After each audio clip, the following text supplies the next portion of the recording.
At the height of the Great Depression, the agricultural heart of the United States was racked by drought and a series of horrific dust storms which wiped out crops, ruined farms, and destroyed lives and livelihoods. Hundreds of thousands of families were forced to leave their homes in search of a better, more stable place. In the worst-hit states of Kansas, Oklahoma, and Texas, a third of the population or more was forced to move, either to parts of those states that were less badly damaged or out of state altogether. Many of the families called Okies ended up in California. Although dust storms plagued the Midwest throughout the 1930s, the worst years were 1934, 1936, and 1939-40. The year 1936 was marked by one of the coldest winters on record to that point, followed by an intense record heat wave that destroyed crops and killed vegetation that might have held soil in place. Windstorms whipped up by the heat turned entire states into near desert. Dust carried off from the Midwest spread across the entire eastern part of the country and was reported in Cleveland, New York City, and Boston. The dust storms of the 1930s were caused by unusual weather patterns in both the Pacific and Atlantic Oceans. Cooler than normal temperatures in the Pacific combined with warmer than normal temperatures in the Gulf of Mexico to shift the jet stream, which usually brings moisture from the Gulf into the southern Great Plains. On April 14, 1935, over 20 dust storms coincided across the entire Great Plains to create Black Sunday, a series of dust blizzards that blanketed the area from the Dakotas to Texas. The dust storms left ruin in their path and deep drifts of fine, wind-blown dust that wiped out crops, covered buildings, and destroyed machinery. Farmers, already suffering from low prices for their crops and heavy mortgage and property tax burdens, could not continue to work the land after the loss of their harvest. The destruction was intensified by farming methods that removed grass and cover crops from farmland and by deep plowing techniques which destroyed weeds, but which also loosened the soil. When dry weather combined with high winds, no plants were alive to keep the soil from blowing away. The widespread destruction of farms and farming communities forced hundreds of thousands of families to move, seeking a new life. At the height of the Depression, work was hard to find, and conditions were harsh. Even the slightest mishap could escalate into a major crisis for the impoverished migrating families from the Midwest. The vast scale of the migration placed a strain on both charitable and government agencies designed to help the poor. Many towns turned away migrants with signs saying that there was no work and that they could not help their own poor, let alone the migrants. Many farm families who had been landowners with their own farms before the Dust Bowl were forced into tenancy as sharecroppers or migratory labor on the road following crop harvests from south to north every year.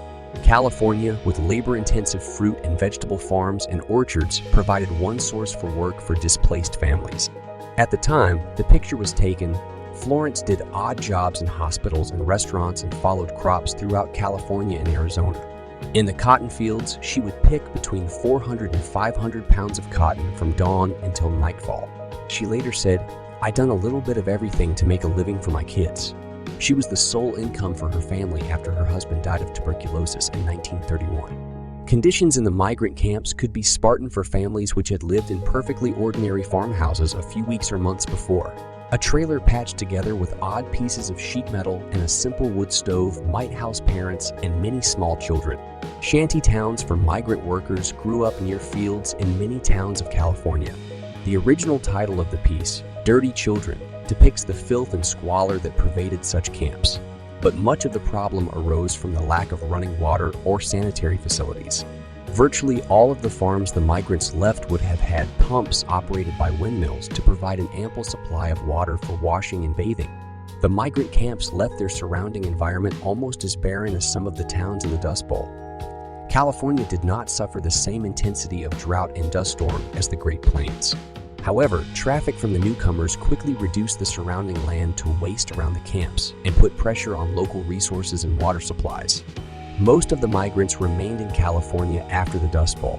The onset of World War II provided steady and reliable jobs for many in the shipyards, airplane factories, and war industries of the state.